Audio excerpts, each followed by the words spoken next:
Welcome back, everybody. Today I'm here in real life to talk about the 8 NBA games that just happened in the first weekend of the NBA playoffs. I paid little to maximum attention in all of these games, depending on their quality.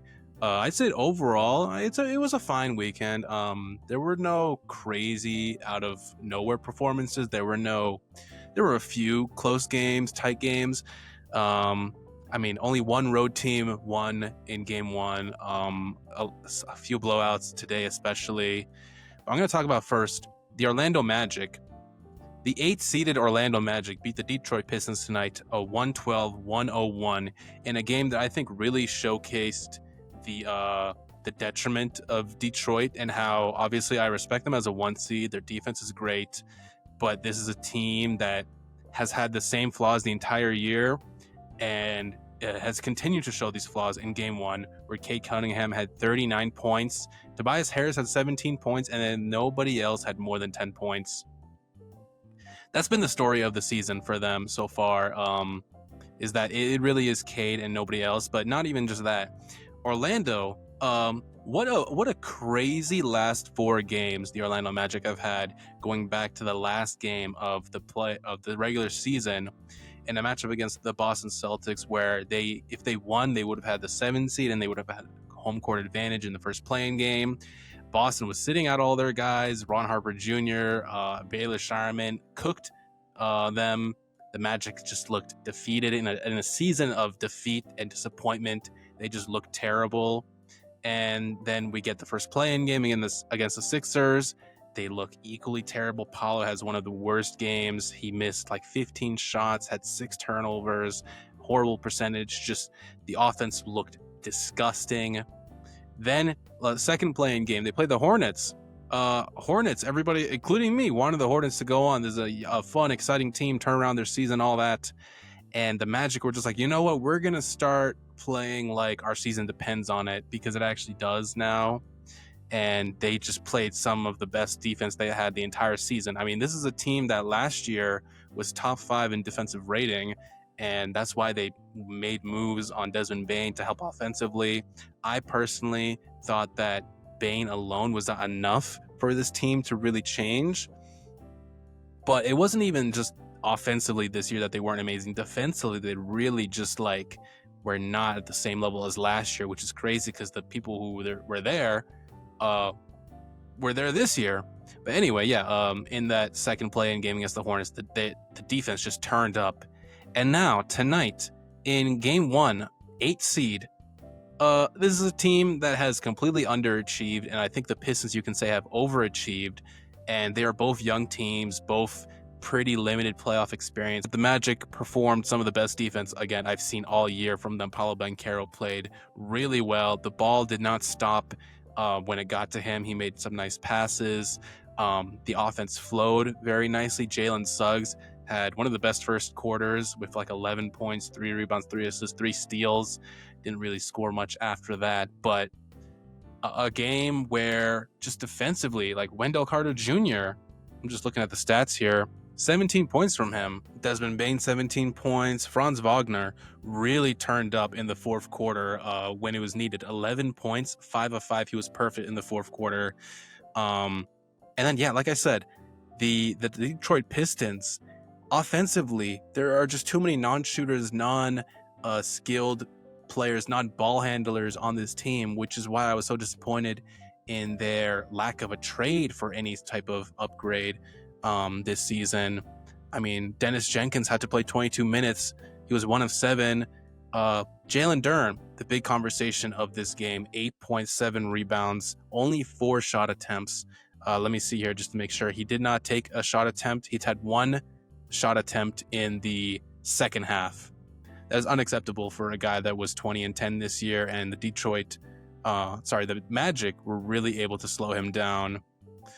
Let's talk about the Spurs' 111-98 win over the Blazers tonight in Wembanyama's coming out playoff debut.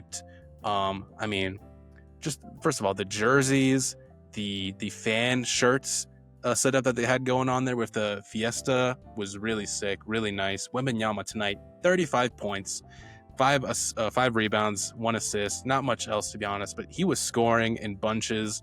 The fourth quarter, 14 points, just took over.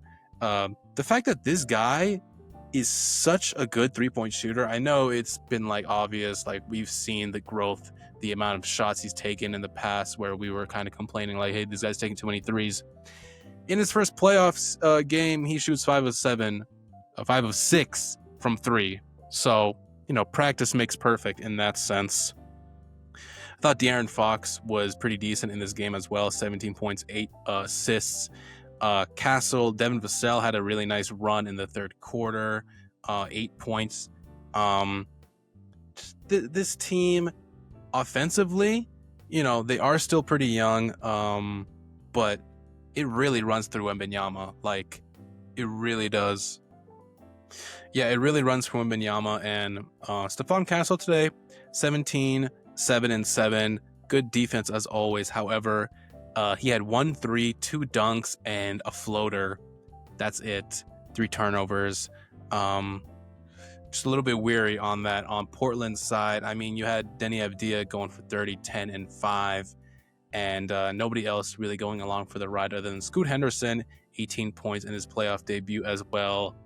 The Blazers, this is a team that, honestly, I would be surprised if they can get a win here. I mean, Denny, like I said, 30 points. Had an okay game. It's Wembanyama, bro. It's the Spurs defense. Offensively, the Blazers don't have enough shooting, don't have enough talent, really, and it seemed like we saw today, we were thinking, hey, how is Donovan Clingan going to handle Wembanyama? Well, turned out Wembanyama went on like 2 back-to-back possessions against him in the fourth quarter and said, hey, man, you're too small for me. But yeah, that was a fun game. Let's go back to Saturday's games.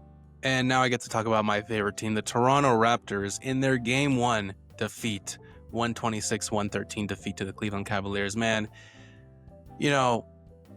it's been 4 years since the last playoff series against the Sixers in that one, where I remember Scottie got hurt early in that series and we went down 3-0 to a Joel Embiid game winner. I just wanted something close. I wanted a fun series, some close games, some wins. This is a team that clearly the talent deficiency here is too big. James Harden, Donovan Mitchell had their way in terms of scoring. Isolations, they could do whatever they wanted. Harden in the pick and roll was picking on Jakob Poeltl and RJ Barrett all night long. Jakob Poeltl, oh man, what a guy. Just a guy who, when the trade happened, I gave it an F-, F+, actually. This guy is athletically, he just can't move well at all anymore. He can't backtrack. He's not even old, but his body is too old to handle Allen or Mobley or to navigate, the drop coverage that he has to do. And RJ Barrett is just not a good defender at all. Other than that, offensively, this is a great 3-point shooting game for us, 13 of 27. However, there was some real fake shooting. We had Scottie had 3 of 3 from 3 in the first quarter. That's not going to happen again. Jamal Shed hit a season high 5 threes in this game, which is not going to happen again. So a lot of unsustainable shooting. As always, Scottie was 1 of 7 from 2-point range in the first 3 quarters, which is when I cut the game off because the fourth quarter did not matter. He had difficulties getting his shot up, and against this Mobley Allen pairing, it makes sense. For us to even have a chance in this series, Colin Murray-Boyles, our rookie, has to play much more minutes than Jakob Poeltl, in my opinion. Jacoby Walter as well, I thought, could have played some more. Brandon Ingram as well, only with 17 points. I mean, they were all just tough mid-range buckets. He was complaining about being a screener and being used in action. I don't know. This is just a game that really, mentally I wanted to believe in something, and this is a game where it just really punches you in the gut and brings you back to reality and tells you, hey, this team is not good enough in the half court. There were no fast break points in this game, which is how we get most of our offense half the time. It was just a rough game to watch. And again, from Cleveland, Harden, Mitchell, it didn't feel like we really put any pressure on them. Some adjustments. I feel like Scottie needs to play on Harden or Mitchell. Obviously, CMB has to play more. Quickly has to come back for us to have a chance. But yeah, man, I'm just worried about this series. Then going to what I think was one of the best games of the weekend, the Denver Nuggets 116-105 win against the Timberwolves. Not to get old doomer for the Timberwolves, but this felt like a game that like you really got to win this game to just like steal one. And this felt like a steal it game because, I mean, let me just check Denver. Denver missed 26 threes, only 10 of 36. Jamal Murray had 30 points, but was 16 of 16 from the line. You got, again, just bad 3-point shooting from them. And you had an amazing Rudy Gobert game. I mean, defensively, he's always been top notch, but I thought that he was great, even offensively in this game, where he always has struggles, even catching the ball. I thought he had some nice passes. I thought defensively, one-on-one against Jokic, he did as well as he could. Obviously, you can't do much against him, but he did pretty well. Anthony Edwards, 22 points, 9 rebounds, 7 assists. Yeah, not a great second half. Missed a lot of his jumpers, or settled, actually, sorry, I should say, for a lot of the jumpers in this game. He's still dealing with that runner's knee, so that's going to be a challenge, just because that's the injury that Steph Curry had that has kept him out for the majority of the last 2 months of the season, whatever.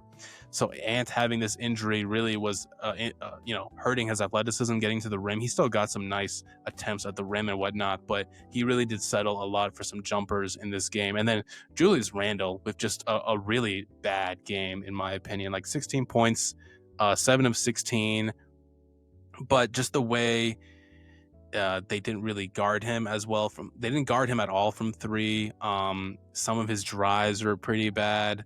For Minnesota, I mean, you had a great Dante game. You had a good Jaden McDaniels game-ish. This team, you really just need Ant to go crazy. You need Randle to play much better, get him in better spots on the floor. And Denver, they won on a poor shooting night where Jokic still put up a triple-double like he does every game. I'm surprised whenever he doesn't have a triple-double, which doesn't even happen that often. He always has a triple-double. Knicks-Hawks, 113-102 win for the Knicks. I mean, again, talent disparity here. I thought that the Knicks played pretty decent. Jalen Brunson had a crazy first quarter. He had 19 points. 19 of his 28 points in the first quarter, went 8 of 11, and then proceeded to not score efficiently at all. Only had 1 bucket the rest of the game. Oh my goodness. But it didn't really matter because Karl Anthony Towns woke up in the third and fourth quarter, where he had 25 points in the second half. In the fourth quarter, actually had 11 points, was perfect from the field. Had a really nice drive. Onyeka Okongwu cannot guard him. Fives can't guard him. And yeah, for Atlanta, I mean, this is the really CJ McCollum heated offense. Like, it's really just CJ. And Jalen Johnson had a pretty decent game. I mean, Nickeil Alexander-Walker really struggled in this game, 6 of 17. This is one where I really need to go back and look at because I was really in and out of this game, to be honest with you. Next one, Rockets-Lakers. Lakers, oh my God. What an absolutely horrible game. Not just by the Rockets, by the Lakers too in some moments. It was not a super entertaining game to watch other than LeBron. 19 points, 13 assists. I thought he was going for 20-20. He didn't even get 20 points, but he had 8 assists in the first quarter. LeBron just knows exactly what to do, obviously, as the GOAT. He has to take over the game and provide, his passing. 13 assists is really crazy. Luke Kennard had 27 points. I mean, what a guy. Was perfect in the second half, damn near. DeAndre Ayton even had 19 points, 11 rebounds. Like, this was like not a super pretty game by either team, but especially the Rockets. Holy moly, the Rockets. 98 points. Kevin Durant was a late scratch in this game, didn't play. Oh, man. 35 of 93. 37% from the field. 33.3% from three. Threes all around. That's how I would rate the Rockets' performance, is a 3, because my God, they cannot do anything. Alperen Sengun, 19 points on 6 of 19. Amen Thompson, 17 points on 7 of 18. Reed Shepherd, 17 points on 6 of 20 shooting. Like, this is just like Kevin Durant should get MVP for making this team look okay at any point in this season, because my God, they are just, nobody can dribble, nobody can shoot, and it's just a really rough watch all around without KD. Jabari Smith Jr. as well, 5 of 14.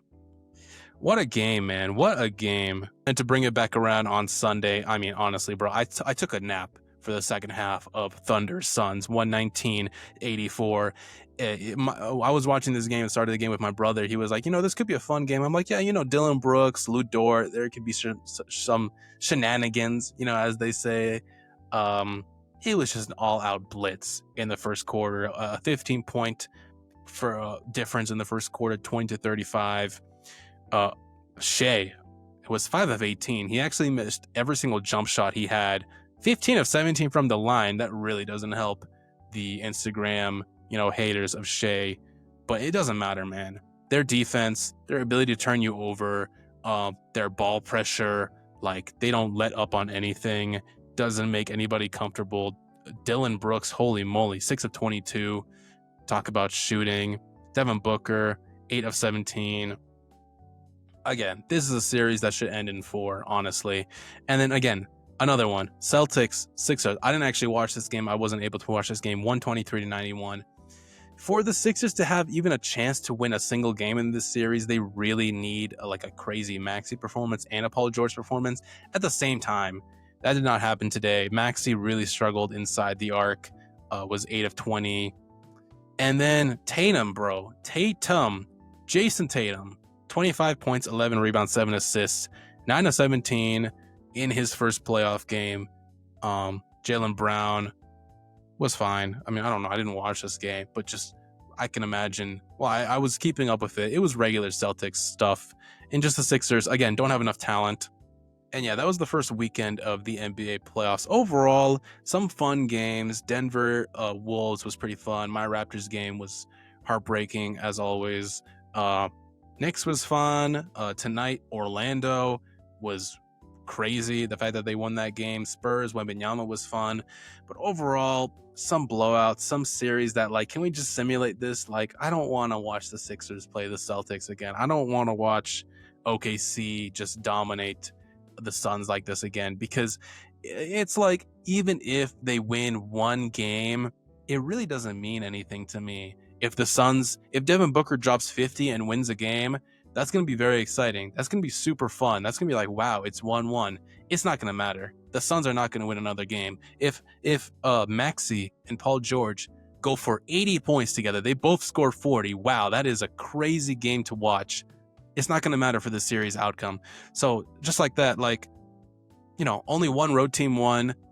I love the playoffs, but honestly, it wasn't the most exciting or unexpected weekend.